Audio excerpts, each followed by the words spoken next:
ஆண்டவர் உங்கள் ஒவ்வொருவரையும் ஆசீர்வதிப்பாராக. இந்த நாளிலும் தேவனுடைய வார்த்தையை கேட்கும்படி நாங்கள் கண்களை மூடி ஒரு விசை ஜெபம் பண்ணுவோம். பரிசுத்தமுள்ள பிதாவே, இந்த நாளிலும் இந்த பிள்ளைகளை ஆசீர்வதிக்கும்படி இந்த வார்த்தைகளுக்காக ஜெபிக்கிறோம். அப்பா, எல்லா தடைகளை உடைக்கிறோம் இயேசுவின் நாமத்தினால். இந்த வார்த்தை இந்த பிள்ளைகளுக்கு போய் சேரும்படி கர்த்தாவே உங்களோட பாதத்தில் ஒப்புக் கொடுக்கிறோம். சகல துதி கன மகிமையும் உங்கள் ஒருவருக்கே செலுத்துகிறோம்.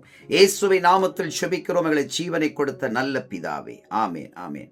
சந்தோஷமா இருக்கிறீங்களா? கர்த்தர் உங்களை ஆசீர்வதிக்க போகிறார். இந்த வார்த்தையை கேட்கிற நீங்கள் பாக்கியவான்கள். இந்த வார்த்தைக்கு கீழ்ப்படுகிற நீங்கள் பாக்கியவான்கள். வாசித்துக் கொள்வோம். ஆதியாகம புஸ்தகம் 13வது அதிகாரம் 10வது வசனம் சொல்கிறது, அப்பொழுது லோத்து தன் கண்களை ஏறெடுத்து பார்த்து யோர்தான் நதிக்கு அருகான சமபூமி முழுவதும் நீர்வளம் பொருந்தி இருக்கிறதாக கண்டான். கர்த்தர் சோதோமையும் கொமாராவையும் அழிக்க முன்னே சோவாருக்கு போகும் வழி மட்டும் அது கர்த்தருடைய தோட்டத்தை போலவும் அது எகிப்து தேசத்தை போலவும் இருந்தது.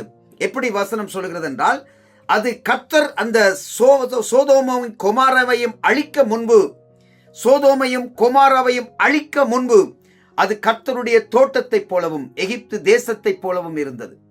பிரியமான சகோதர சகோதரிகளே, எங்களுடைய கண்களின் பார்வைகள், எங்களுடைய தூர பார்வைகள், எங்களுடைய வேலைகளில் நாங்கள் செய்கிற காரியங்கள், நாங்கள் எங்களுடைய ஓட்டங்கள், நாங்கள் மாம்சத்தில் எடுக்கிற தீர்மானங்கள் எல்லாமே அது கர்த்தருடைய தோட்டத்தை போல இருக்கும்.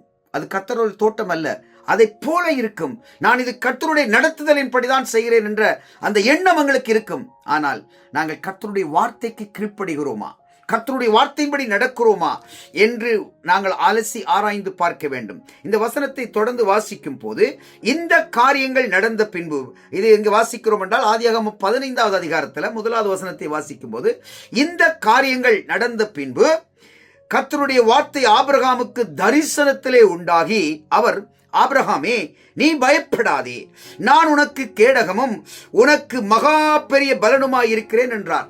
இங்கே பார்க்கிறோம், ஆபிரகாமை கர்த்தர் ஆசீர்வதிக்கும்படி ஒரு வார்த்தையை சொல்லுகிறார். ஆபிரகாமை அவர் ஏன் ஆசீர்வதிக்கிறார் என்றால், அதுக்கு தொடக்கத்தில் வசனம் என்ன சொல்கிறது? இந்த காரியங்கள் நடந்த பின்பு. எங்களுடைய வாழ்க்கையிலே போராட்டங்கள், எங்களுடைய வாழ்க்கையில் உபத்திரவங்கள், எங்களுடைய வாழ்க்கையில் வருகிற இடுக்கண்கள், நெருக்கங்கள் எல்லாம் வரும்போது நாங்கள் கர்த்தருக்கு பிரியமாய் நடந்து கொள்கிறோமா, கர்த்தரோடு நடந்து கொள்கிறோமா, கர்த்தருக்கு பிரியமாய் எங்களுடைய இருதயம் அமைகிறதா என்று பார்க்கும் போது, நாங்கள் அங்கே மேலே வாசித்த அந்த வசனம் சொல்கிறது, அவர்கள் அந்த ஆபிரகாமினுடைய வேலைக்காரருக்கும் சோதோமினுடைய வேலைக்காரருக்கும் பிரிவினைகள் உண்டாகி சண்டைகள் உருவான போது ஆபிரகாம் சொல்லுகிறான் லோத்துவை பார்த்து, நீ வலதுபுறம் போனால் நான் இடதுபுறம் போகிறேன், நீ இடதுபுறம் போனால் நான் வலதுபுறம் போகிறேன் என்று ஆபிரகாம் லோத்தை பார்த்து சொன்ன போது, லோத்து தன் கண்களை ஏறெடுத்து பார்க்கும் போது அது கர்த்தருடைய தோட்டத்தை போல அங்கே இருந்தது. சோதோம் கொமோரா, அங்கே சோதோம் கொமாரா அப்படி இருந்தது. அது வசனம் சொல்கிறது, கர்த்தர் சோதோமையும் கொமாராவையும் அழிக்க முன்பு அது தேவனுடைய தோட்டத்தை போலதான் இருந்தது. இன்றைக்கு நாங்கள் செய்கின்ற ஒவ்வொரு காரியங்களும், நடைமுறையில் கொண்டு வருகிற காரியங்கள், எங்களோட வாழ்க்கையில் அபியாசப்படுத்துகிற காரியங்கள், நாங்கள் பிரயாசப்படுகிற காரியங்கள் கர்த்தருடைய வார்த்தையின்படி இருக்கிறதா, கர்த்தருக்கு பிரியமாய் இருக்கிறதா என்று பார்க்க வேண்டும்.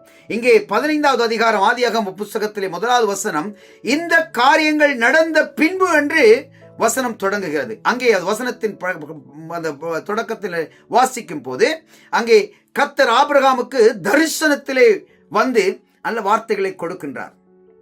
உங்களுக்கு ஆண்டவருடைய ஆசீர்வாதம் பெற விருப்பமா பிரியமான பிள்ளைகளே? அந்த ஆசீர்வாதத்தை பெறுவதற்கு நாங்கள் சில காரியங்களை தாண்டி வர வேண்டும். ஆண்டவருடைய உள்ளத்துக்கு ஏற்ற வாழ்க்கை வாழ வேண்டும். அது எப்படி என்று சொன்னால், அங்கே இந்த காரியங்கள் நடந்த பின்பு என்று பார்க்கும்போது, அங்கே எந்த காரியங்கள் நடந்த பின்பு என்ற கேள்வி எங்களுக்கு வர வேண்டும். அங்கே வாசிக்கும் போது 14வது அதிகாரம் 21வது வசனத்திலிருந்து வாசிக்கும் போது, சோதோமின் ராஜாவாகிய ராஜா ஆபிரகாமை நோக்கி, சோதோமின் ராஜா ஆபிரகாமை நோக்கி, ஜனங்களை எனக்கு தாரும், பொருட்களை நீர் எடுத்துக்கொள்ளும் என்றான். அங்கே தொடர்ந்து வாசிக்கும் போது, அதற்கு ஆபிரகாம் சோதோமின் ராஜாவை பார்த்து, ஆபிரகாமை ஐஸ்வர்யவாக்கினேன் என்று நீர் சொல்லாதபடிக்கு நான் ஒரு சரட்டை ஆகிலும் பாதரட்சையின் வாரையாகிலும் உமக்கு உண்டானவைகளில் யாதொன்றையாகிலும் எடுத்துக்கொள்ளேன் என்றும், வானத்தையும் பூமியையும் உண்டாக்கினவராகிய உன்னதமான தேவனாகிய கர்த்தருக்கு நேராக என் கைகளை உயர்த்தினேன் என்றான். எப்போதும் எங்களுக்கு ஒரு ஆசீர்வாதம் எங்கோ இருந்து பிழையான ஒரு ஆசீர்வாதம், ஏதோ ஒரு பெரிய பொக்கிஷத்தை யார் ஒருவர் கொடுக்கும்போது நாங்கள் கண்ணை மூடிக்கொண்டு எடுக்கக்கூடாது பிரியமானவர்களே. அது கர்த்தருக்கு பிரியமாய் இருக்கென்று பார்க்க வேண்டும். சோதோமின் ராஜா சொல்லுகிறார் இதை. சோதோம் பாவத்தில குடியிருக்கிற ஒரு அந்த தேசத்தினுடைய ராஜா சொல்லுகிறார், நீ எல்லா பொருளையும் எடுக்கலாம், ஜனங்களை மட்டும் எனக்கு தான். ஆபிரகாம் அதற்கு எதிர்த்து தேவனுடைய வார்த்தைக்கு கீழ்ப்படிந்து, உம்முடைய பாதரட்சையை வாரக்கூட நான் எடுப்பதில்லை, நீர் என்னை ஆசீர்வதித்தேன் என்று நீர் எனக்கு சொல்லாதபடி கர்த்தர் என்னை ஆசீர்வதிக்கணும், ஆண்டவர் என்னை ஆசீர்வதிக்கணும் என்று ஆபிரகாம் வைராக்கியத்தோடு சொல்லுகிறான். ஆனால் வானமும் பூமியும் அந்த ஆபிரகாமினுடைய வாழ்க்கையை பார்த்து அந்த பூமி இடம் கொள்ளாமல் போகும் மட்டும் கர்த்தர் ஆபிரகாமை ஆசீர்வதித்தார் என்று வேதத்தில் பார்க்கிறோம். கர்த்தர் ஆபிரகாமுக்கு சிநேகிதனாய் இருந்தார் என்று வேதத்தில் வாசிக்கிறோம். ஏன் அப்படி இருந்தார் தெரியுமா? கர்த்தருடைய உள்ளத்தை வாசிக்கிற ஒரு மனிதனாய் இருந்தார். கர்த்தருடைய உள்ளத்தை பகிர்ந்து கொள்ளக்கூடிய ஒரு மனிதனாய் இருந்தார் ஆபிரகாம். இன்றைக்கு நம்முடைய வாழ்க்கையில் அப்படி இருக்கிறோமா? இன்றைக்கு எங்களுடைய வாழ்க்கை கர்த்தருக்கு பிரியமாய் இருக்கிறதா? கர்த்தர் விரும்புகிற காரியங்களோட வாழ்க்கையில இருக்கிறதா? இதை குறித்து நாங்கள் சிந்தித்து பார்க்க வேண்டும் பிரியமானவர்களே. வேதத்தில் நாங்கள் முதலாவது வசனம் வாசித்துக் கொள்ளும் போது, லோத்து கண்கள் தன் கண்களை ஏறெடுத்து சோதோமையும் கொமாராவையும் அழிக்க முன்பு அவனுடைய பார்வை பச்சை பசேலாய் இருந்தது. எங்களுடைய வாழ்க்கையில லஞ்சங்கள் வாங்குகிற காரியங்கள், அல்லது யாரோ ஒருவர் எங்களுக்கு பிழையான பணத்தை கொடுக்கிற காரியங்கள், யாரோ ஒருவர் கர்த்தருக்கு பிரியமில்லாத ஒரு ஆசீர்வாதத்தை எங்களுக்கு திணிக்க வருகின்ற காரியங்கள்ல பிசாசு எங்களை வஞ்சிக்க போகிறான் என்று எங்களுக்கு தெரிந்திருந்தும் நாங்கள் அதை துணிகரமாய் வாங்குகிறோமா? ஏனென்று சொன்னால் அது எங்களுடைய தேவைக்கு அதிகமாக எங்களுக்கு அது தேவைப்படுகிறதுனால நாங்கள் கர்த்தருக்கு பயப்படாமல் அதை செய்கிறோமா என்று யோசிக்க வேண்டும் பிரியமானவர்களே. கர்த்தர் உங்களை ஆசீர்வதிக்க வேண்டும். கர்த்தர் ஆசீர்வதித்தால் வானத்தில் இடம் கொள்ளாமல் போகும் மட்டும் உங்களை அவர் ஆசீர்வதிப்பார். வெள்ளியும் பொன்னும் என்னுடையது என்று ஆண்டவர் சொல்லுகிறார்.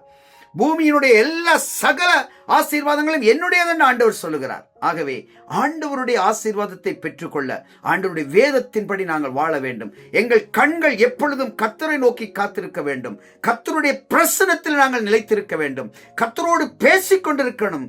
கர்த்தருடைய நாமத்தை நாங்கள் விட்டுக் கொடுக்க கூடாது. கர்த்தருடைய நாமத்தை நாங்கள் எந்த இடத்திலும் நாங்கள் அவகீர்த்திப்படுகிற மாதிரி நாங்கள் நடந்து கொள்ளக்கூடாது.